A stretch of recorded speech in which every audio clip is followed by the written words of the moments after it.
안녕하세요. 인생 후반전 내 몸 사용법 구독, 좋아요, 알림 설정 부탁드리고요. 오늘은 신년 특집 건강한 다이어트 마지막 시간입니다. 오늘도 역시 친절한 유튜브 주치 가정학과 전문의 임닥터와 함께 하겠습니다. 네, 반갑습니다. 오늘이 7번째 시간인데 네. 다이어트를 어떻게 마무리할 것인가, 네. 어떻게 끝낼 것인가, 뭐 이런 내용이거든요. 네.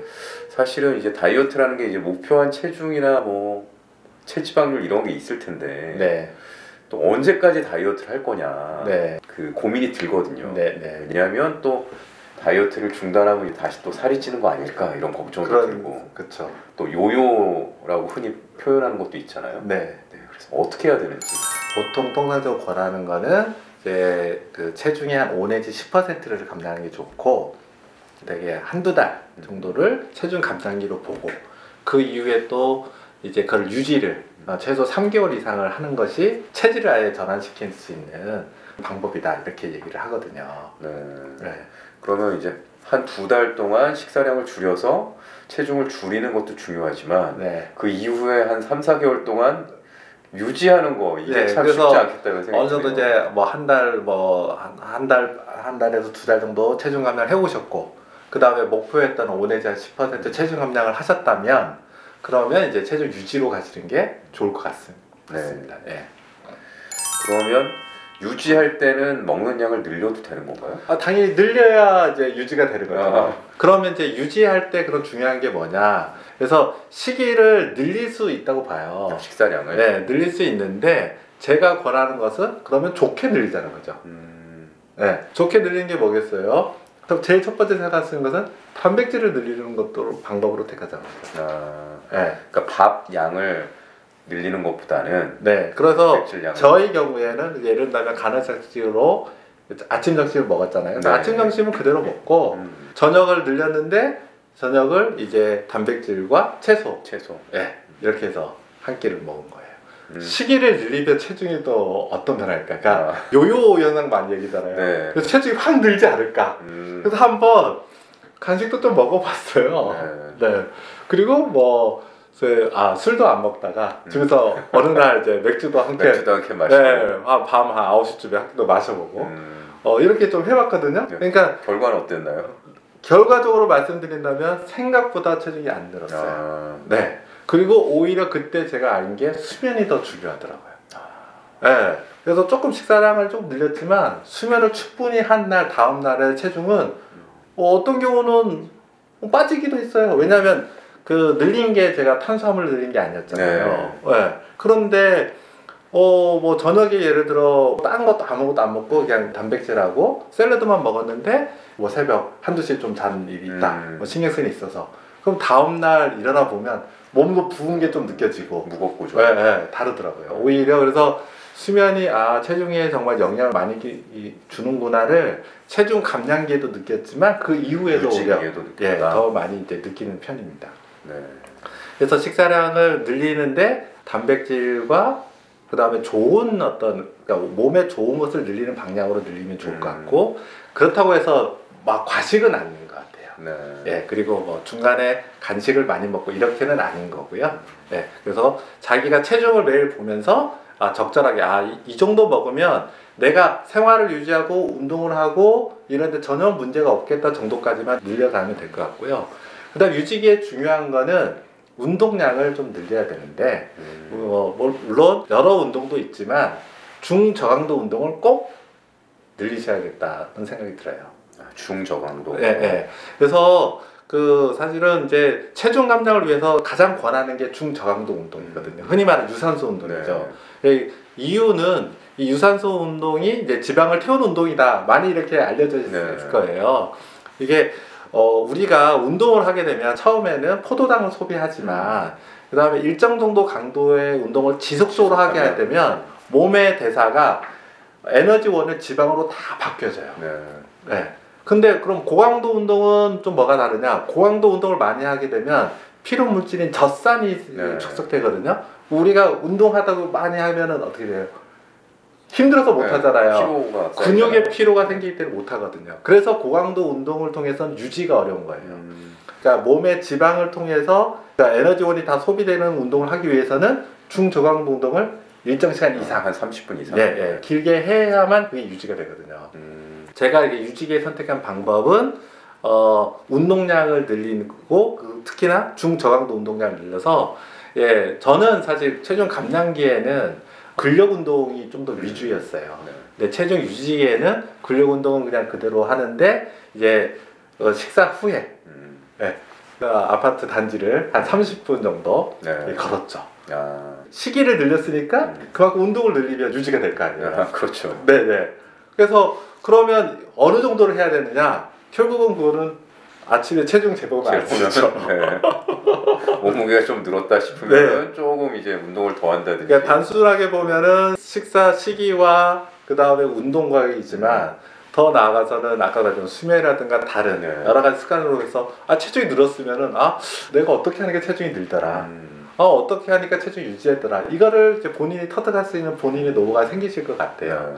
그러면 거기에 맞춰서 이제 유지를 쭉 이렇게 한 3개월 정도 해 나가시면 이제 살이 좀 찌는 체질에서 살이 좀 안 찌는 체질로 변경이 되시는 거고 그리고 꾸준히 운동을 많이 해오셨다면 아마도 또 나름의 목표가 좀 특히 근력 운동 하시는 분들은 조금 목표가 생기실 거 있잖아요.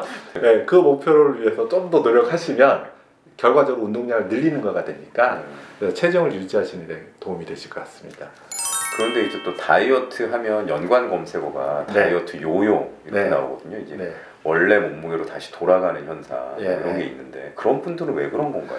결국은 이제 생활 습관이 바뀌지 않았던 거죠. 크게 보면은 식사 구성, 그다음 식사량, 그다음에 운동량, 그다음에 수면 이런 큰 요소로 봤을 때 이 요소들이 그러니까 예전의 모습으로 그대로 간다면 결국 늘 수밖에 없죠.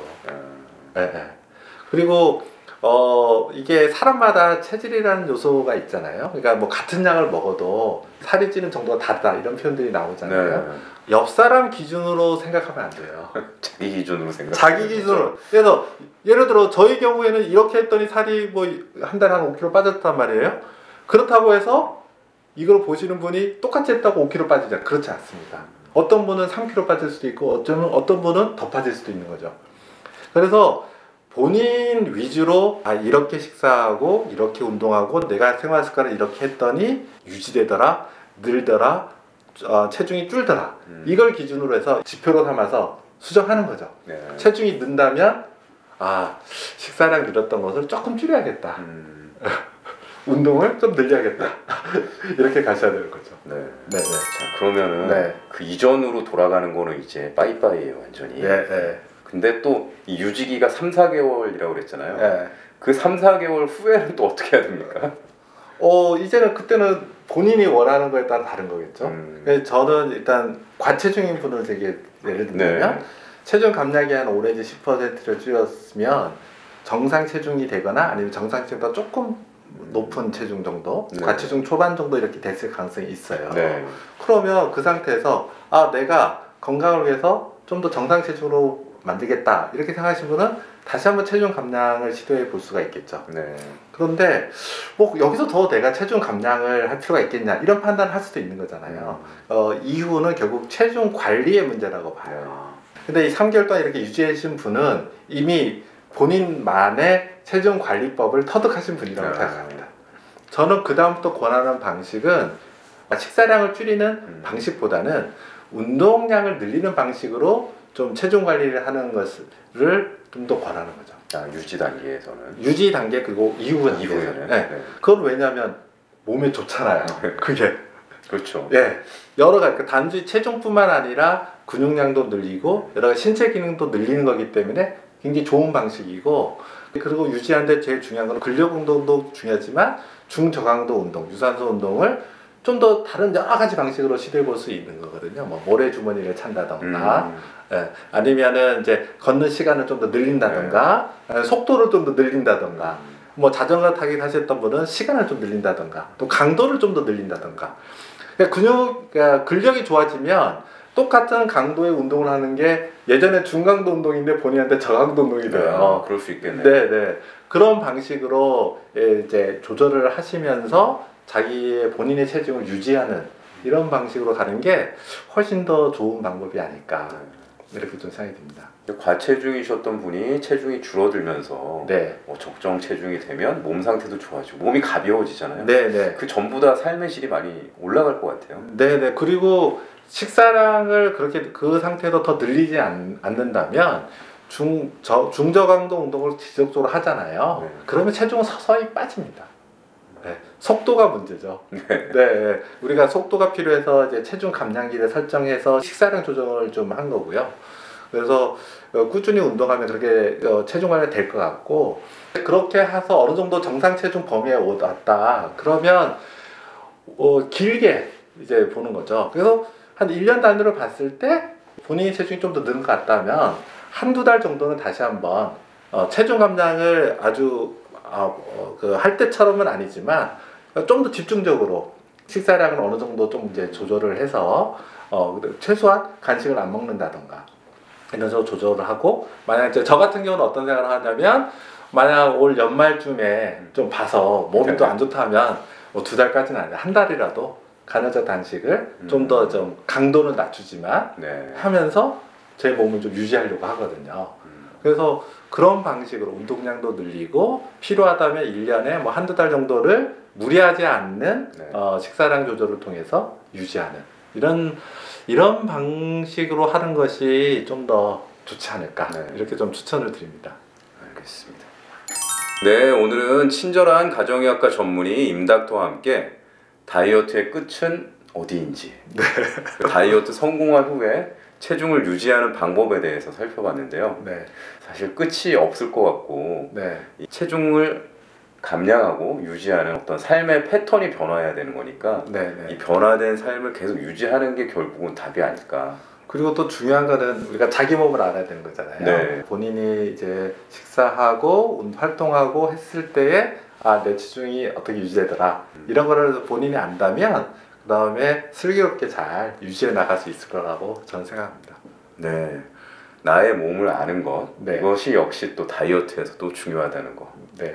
임닥터가 항상 강조하는 거죠. 네, 그렇습니다. 저희가 이제 7번에 걸쳐서 다이어트 특집을 다뤘는데요. 이 체중 감량 고민하시는 분들께 작은 도움이라도 됐으면 좋겠습니다. 긴 시간 시청해 주셔서 감사합니다. 감사합니다.